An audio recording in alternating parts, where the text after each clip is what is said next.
Greetings, glitchy warriors and digital deviants alike, and welcome back to my YouTube channel. In this video, I'll be giving my opinion as well as touching on my own personal experience on freehand drawing and gridding, and whether or not these techniques determine your skill level. Let the record be known that I personally feel that no matter how you draw from your reference, I personally don't care how you do it. If you feel like your art is better doing freehand drawing or gridding, then please proceed to do so. I'm just another random person on the internet. Quite frankly, I don't think my opinion matters, but moving on. I'm just giving my personal opinion, as well as what I've seen in here. But, if you're unfamiliar with the term gridding, it is a technique used by artists when directly referring to a photo, or whatever it is they wish to draw. You do this by properly measuring out with a ruler on your canvas, printing out your photo, in my case, and measuring out every inch on that picture and then matching it to the canvas. So, quick math, if your canvas is, let's say, 18 by 24, this would be reduced to 3 over 4. If your reference picture is 9 by 12, the reduced fraction is the same, 3 over 4. You can grid if your numbers are off by an inch or 2 by modifying your picture to fit the canvas. But if your reduced fraction matches, then your reference is a perfect match to that canvas.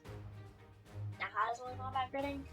Mark every inch on the photo, then mark every few inches on the canvas, essentially making it look like you're manually zooming in and increasing the size of the photo. So you're making your picture bigger. You map everything out, and that's how gridding is used. Now, here's the big kicker. Does this make you more or less of a professional? I've heard that this method makes you more of an amateur, since an artist should be able to replicate an image without aid. Now, in my opinion, I think a professional artist should be concerned if whether or not the piece has sufficiently crossed the threshold of how close did I get to making it look exactly like my reference.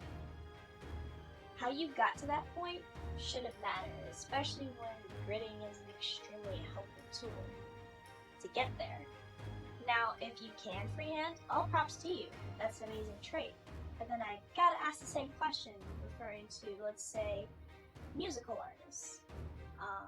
Or, I spoke about math earlier, what about mathematicians? Let's say you use an equation to solve a problem, but you simplified the equation.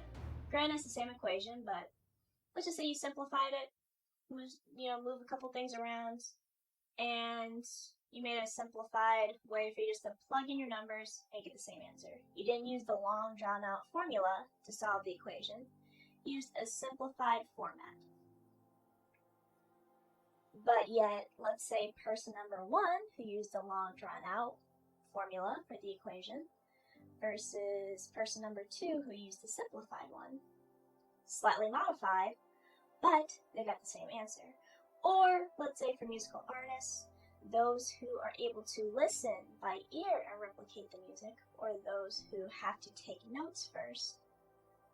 Does that make them more or less of a professional? I think both musical artists still make great music. How you do it in those cases doesn't matter. Your end product is what matters. Did both mathematicians come to the same answer? Did both artists, were they able to sufficiently come to that threshold of, does this sound okay? How did my end product come about? My point is, if gridding is something that you happen to do not feel ashamed. It is a tool to assist in your accuracy. Or let's just say something simple like using a tool to make circles. I forgot exactly what that tool is called, but it's a tool to make perfect circles versus someone who's able to draw perfect circles. Who cares? You guys still made a circle.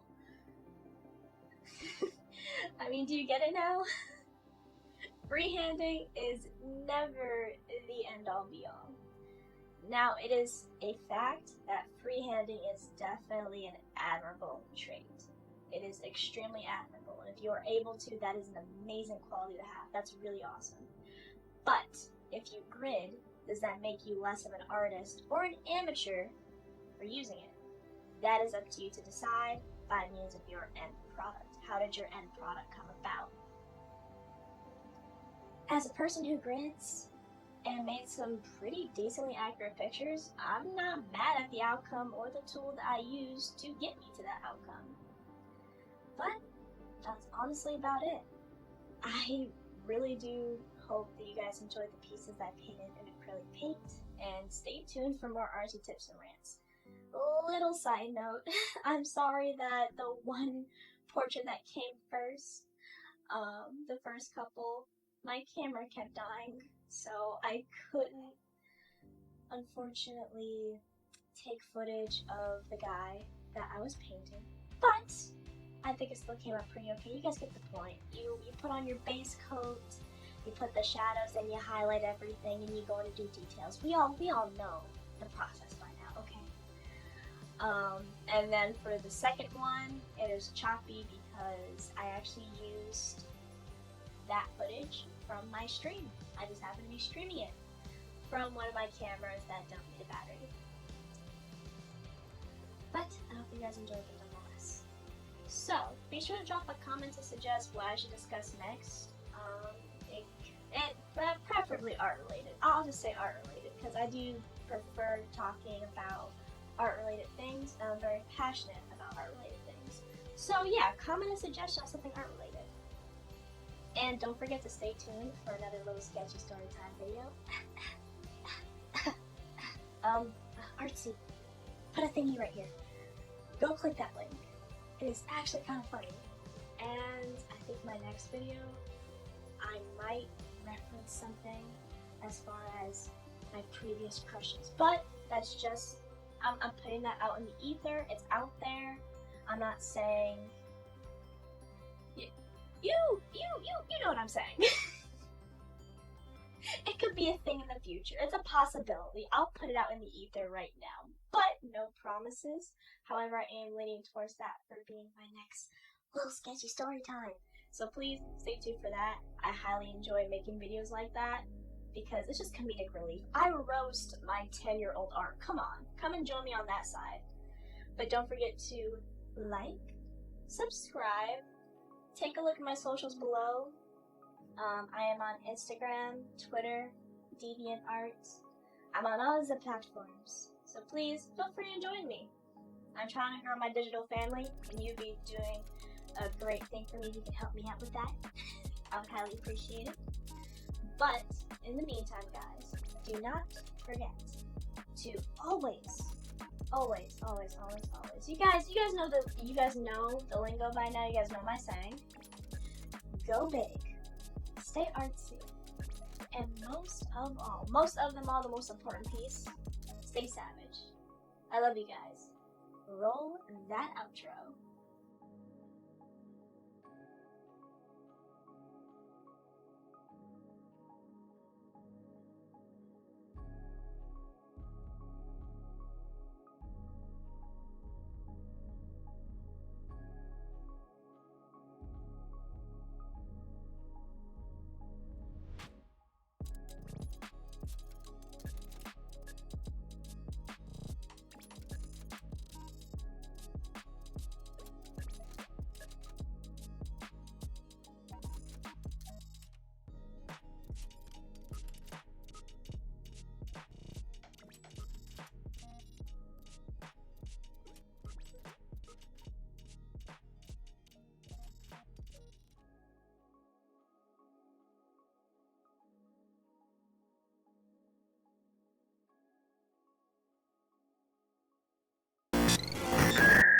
LAS.exe.